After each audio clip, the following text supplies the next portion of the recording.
Good morning बच्चों। आज हम लोग जीव जगत का वर्गीकरण, उसमें बाकी बच्चे जो 5 किंगडम सिस्टम में से 2 बचे हुए थे, प्लांटी और एनिमेलिया, उसके बारे में हम डिस्कस करेंगे। सबसे पहले हम बात करेंगे प्लांटी या पादप जगत या प्लांटी किंगडम का। तो पादप जगत में वे सभी जीव आते हैं जो यूकैरियोटिक होते हैं, जिनमें क्लोरोफिल पाया जाता है। क्लोरोफिल जिनमें पाया जाता है वह प्रकाश संश्लेषण के द्वारा स्वयं अपना भोजन बनाते हैं।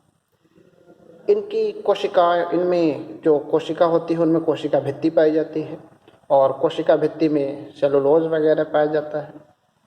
यह मुख्य रूप से स्वपोषी होते हैं, कुछ विषमपोषी या परपोषी होते हैं।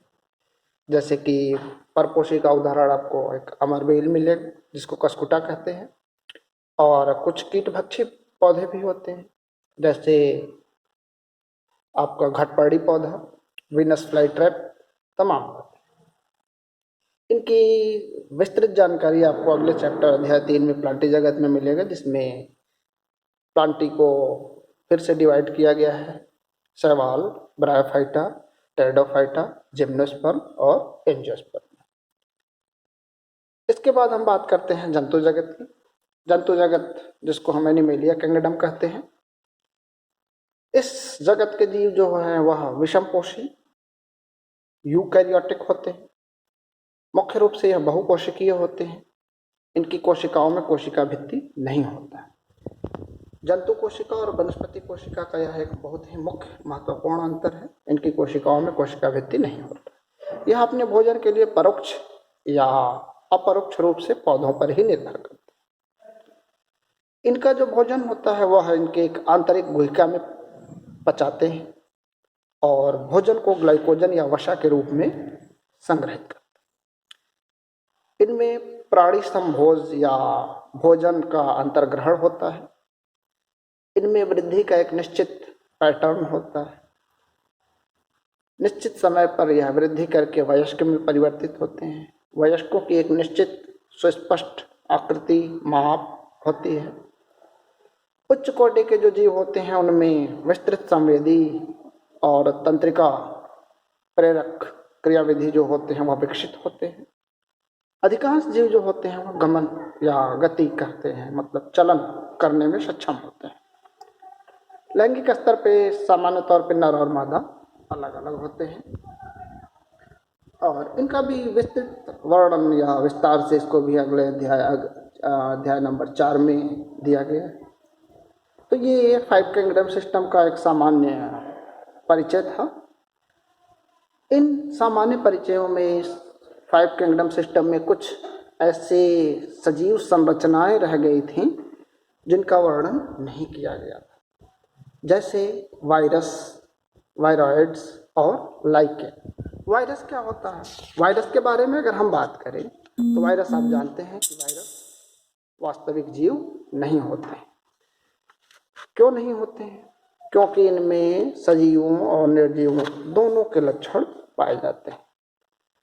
वायरस को सजीव और निर्जीव के बीच की कड़ी माना जाता है। क्यों? क्योंकि सजीवों की जो कोशिका संरचना होती है वह वायरसों की कोशिकीय संरचना नहीं होती है। वायरस को अकोशिकीय जीव कहा जाता है।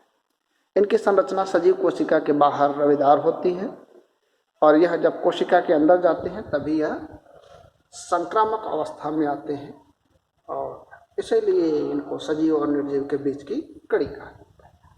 सबसे पहले इवानोव्स्की महोदय ने 1892 में तंबाकू में मोज़ेक रोग, टीएमवी जिसको बोलते हैं, टोबैको मोज़ेक वायरस, इसकी खोज की थी। और यह बैक्टीरिया से भी छोटे जीव होते हैं।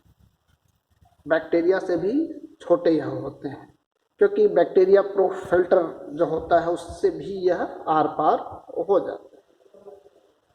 वायरस में प्रोटीन पाए जाते हैं। प्रोटीन के अलावा इसमें आनुवांशिक पदार्थ भी होते हैं जो आरएनए या डीएनए हो सकते हैं। प्रायः वनस्पति कोशिकाओं में या वनस्पतियों में जो वायरस पाए जाते हैं उनमें आरएनए पाए जाते हैं आनुवांशिक पदार्थ के रूप में, और जो जंतु कोशिकाओं में पाए जाते हैं वायरस उनमें डीएनए पाए जाते हैं। तो इनकी जो सामान्य संरचना होती है, इनके ऊपर जो एक हेड या शीर्ष होता है, बीच में कॉलर, नेक और टेल, पूंछ होती है। जो प्रोटीन का आवरण इनके चारों तरफ शीर्ष पर लगा रहता है, जिसको कैप्सिड कहते हैं, उसमें इनका आनुवांशिक पदार्थ, आनुवांशिक मटेरियल सुरक्षित रहता है, जो डीएनए या आरएनए। कुछ ऐसे भी वायरस होते हैं जिनमें आनुवांशिक पदार्थ आरएनए होते हैं, लेकिन वह जंतुओं में पाए जाते हैं। तो ऐसे वायरसों को रेट्रोवायरस कहा जाता है। सामान्य तौर से वायरस हमेशा से ही हानिकारक रहे हैं। वायरस से तमाम प्रकार के रोग होते हैं, जैसे मम्प्स, हर्पीज, इन्फ्लुएंजा, तमाम प्रकार के रोग होते हैं। मनुष्य में जो HIV एड्स होता है वह भी वायरस के कारण ही होता है। पौधों में भी तमाम प्रकार के वायरस से रोग उत्पन्न होते हैं, जैसे TMV, टोबैको मोज़ेक वायरस। इसमें पत्तियों का मुड़ना, संकुचन होना, संकुचित होना, पीला होना, सिरा का स्पष्टता नष्ट होना, बौना हो जाना, ड्वार्फिज्म जिसको कहते हैं, वृद्धि रोकना, यह तमाम प्रकार के रोग पौधों में उत्पन्न होते हैं। इसके बाद हम बात करते हैं वायरॉइड्स।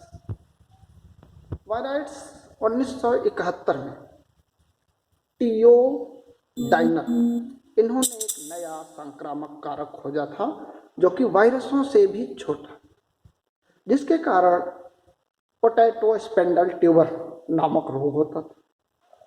तो वायरॉइड्स में आरएनए और प्रोटीन आवरण जो होता है, जो वायरस में पाए जाते हैं, यह वायरॉइड्स में नहीं पाए जाते, इसलिए इसको वायरॉइड के नाम से जाना जाता है। वायरॉइड के आरएनए का आणविक भार भी बहुत कम होता है। अब हम बात करते हैं लाइकेन की। लाइकेन जो होता है वह शैवाल और कवक, इसके सहजीवी सहवास का एक बढ़िया उदाहरण है, पारस्परिक उपयोगी सहवास जिसको कहते हैं। लाइकेन में शैवाल का एक घटक जो होता है उसको शैवालांश, और जो कवक का घटक होता है उसको कवकांश कहते हैं।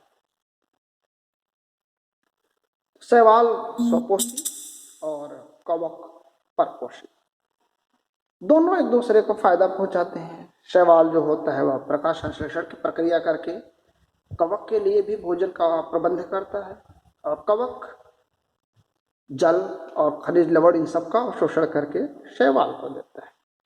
तो इनका सहवास इतना घनिष्ठ, इतना प्रगाढ़ होता है कि प्राकृतिक रूप से लाइकेन को देख करके आप यह अंदाजा नहीं लगा पाएंगे कि यह दो अलग अलग जीव हैं। लाइकेन जो है प्रदूषण के बहुत अच्छे संकेतक होते हैं, इंडिकेटर जिसको कहा जाता है। यह ऐसे प्रदेशों, ऐसे क्षेत्रों में नहीं उगेंगे जहां पर प्रदूषण पाए जा रहे हैं। तो लाइकेन वहीं आपको दिखेंगे जहां पर प्रदूषण का स्तर कम है या प्रदूषण कम है, इसलिए इनको प्रदूषण का संकेतक या इंडिकेटर कहा जाता है। तो बच्चों, इस तरह जीव जगत का वर्गीकरण दूसरा अध्याय आप लोगों का पूर्ण होता है।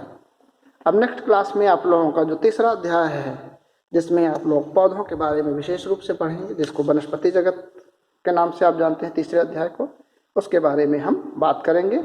आप इन दोनों चैप्टर्स के नोट्स बना लीजिएगा और हमको दिखा दीजिएगा, व्हाट्सएप पे भेज दीजिएगा। ग्रुप बना है आप लोगों का व्हाट्सएप ग्रुप, उस पर भेज दीजिएगा। आज के लिए इतना ही।